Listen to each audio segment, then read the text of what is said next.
It was like a vacation because I got to feel good about myself all day on set, like the character is. And so when I heard they're making a third, I'm like, please, please, if they could make these one a year, I could finally wean myself off antidepressants because they make me feel so great.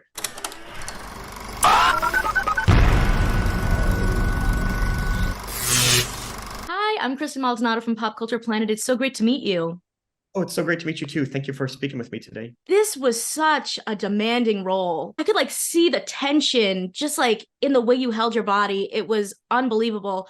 So I'd love to hear about how you got into the character of Ralphie. First of all, thank you so much for saying that, Kristen. That's really nice of you to say.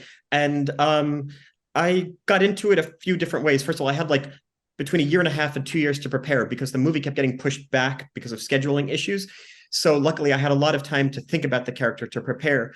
And that preparation included, figuring out how the character would sound, what the character's hair color would be, earrings, necklaces, physique.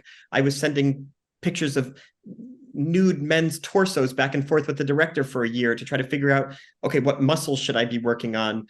And then doing interviews with guys who know this culture, who know gym culture, who know kind of the culture of upstate New York where the movie takes place.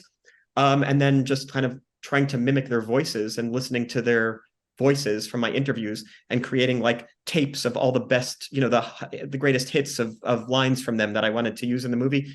And then in terms of the emotional stuff that you're talking about and the tension, this is kind of stuff I feel all the time, but never get to express.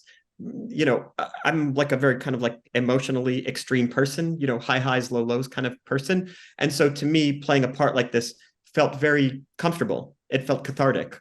Oh, of course I would scream and cry if this thing happened. And here I get to do it. And I'm, in a safe environment, in a creative space. So to me, it was a gift. The parts that are hard and are not gifts are when you're kind of in something that's quite commercial and you're trying to tailor your acting to what a mass audience would like.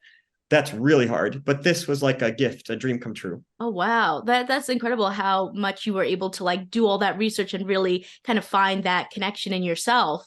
I think that the topics you brought up, that there are some really interesting ideas in the way that, young men are able to express themselves and kind of maybe the pressures that they're feeling. And I was wondering if you could speak a little bit more to that. Yeah, I mean, this movie really touches on something in quite a deep and shocking way, which is the alienation of young men as gender roles start to maybe shift a little bit, as maybe jobs disappear, as expectations for what masculinity is and what sexuality should be change. This stuff can be quite alarming to young men. I never felt like I excelled as a masculine guy. I was always a small kid and into the arts and, kind of an emotional person. So for me, certain changes in society have been really welcome because suddenly a guy like me can be seen as oh, it's fine. This is another way of being a guy. I don't have to be really strong. I don't have to be really confident. I could be emotional. I could raise a child and tell them that, hey, crying is okay. So for me, these changes in our society have been incredibly welcome, and I feel lucky. But for a lot of other people, I can imagine, my character works at a factory, a steel factory upstate New York, goes to the gym all the time, has these expectations from problems in his childhood that make him feel like he has to be a certain kind of man. And as the world shifts away from that, it's terrifying to him and alienating. And so he joins this horrifying male cult where they say that they can answer any questions you might have about being a man. And you don't have to worry about anything because we're going to take care of all of that. And you know what? It's women's fault. It's women who are the problems. It's the changing nature of the weak, male archetypes.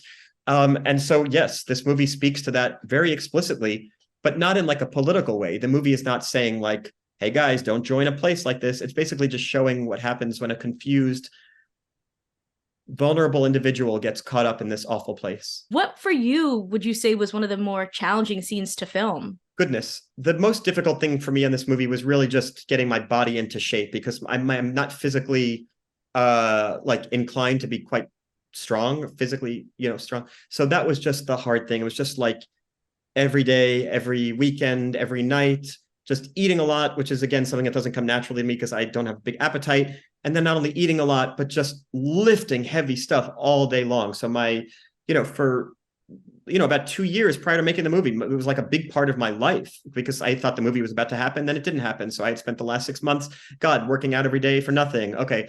So, or just like eating this stuff that's gross. And then it's so funny because you get to the set and the character is just eating chicken in the car, just eating, or doing these protein powders, just drinking. And it's like, oh, I know what this experience is like. You're a machine. You feel like a machine. You treat your body like a machine. You hate yourself when you don't accomplish the goal that you set for yourself that day. So it ended up being really helpful. So those were like the hardest parts. The easiest scenes for me were like these big emotional ones that I would say an outsider would look at and go, wow, that must have been a hard scene for the actors. But I can assure those people, I talked to my parents about this because my parents don't know this process. And they're like, was that hard to do that? I was like, no, that's the easiest thing in the world because you're pushing yourself to an extreme emotion that you've already had. We all know what it's like to feel awful. And we all try to put those feelings in our backyard so that we don't have to express them during the day because it's not appropriate. But when you're given the opportunity, I mean, I guarantee you, Kristen, if you were on set, you would be able to do these like big emotional scenes much more easily than kind of like sly casual scenes, because the sly casual scenes is stuff where you're like, wait, that doesn't seem real. I didn't do that right. I didn't look real. Whereas the big emotional stuff, you're like, you lose yourself in it. And now I gotta ask because, in addition to this film, I mean, you're busy. You recently made your directorial debut with You Finished Saving the World, and I know you're continuing to write and direct. So what do you have next? Well, I'm currently editing my second movie, which we filmed all in Poland. It stars me and Kieran Culkin, who is absolutely superb in the movie. He's truly breathtaking. And we filmed the entire thing in Poland, and it'll come out next year. And then I want to do another movie like that. But, it's really hard to get movies made that are kind of small-y kind of movies, as you know, because you cover it so well. And so that's the kind of tough thing. So my goal is to like act in anything that can be as good as my part of Manodrome, and then direct my scripts when somebody is willing to produce it, So it's a weird industry. It's like freelance industry. So it's kind of like other freelance jobs where you're kind of like, you both have like a certain set of standards, but at the same time are kind of like desperate to stay busy. I feel that. It's interesting because you would think, with your career, you could make whatever you want. Because think about how many people that are like whatever my level is of notoriety, like there's like 200 people like that. And a lot of them also want to produce and direct their own stuff. So you're kind of like, oh, you think like, wow, it's so easy. I just got recognized at a coffee shop. I'm sure this producer is going to take my call. And then the producer is, taking another call. So it's like, yeah, you kind of have a kind of very confused sense of your own specialness. I get that. And the last thing I wanted to ask you was, I know that they also recently announced Now You See Me 3. And I was wondering how it feels to return to that franchise, so many years later. That is my favorite thing in the world, because basically when Now You See Me 1 was being made, the script wasn't fully developed. So they asked me, I was the first actor they came to. They said, do you want to be in this movie?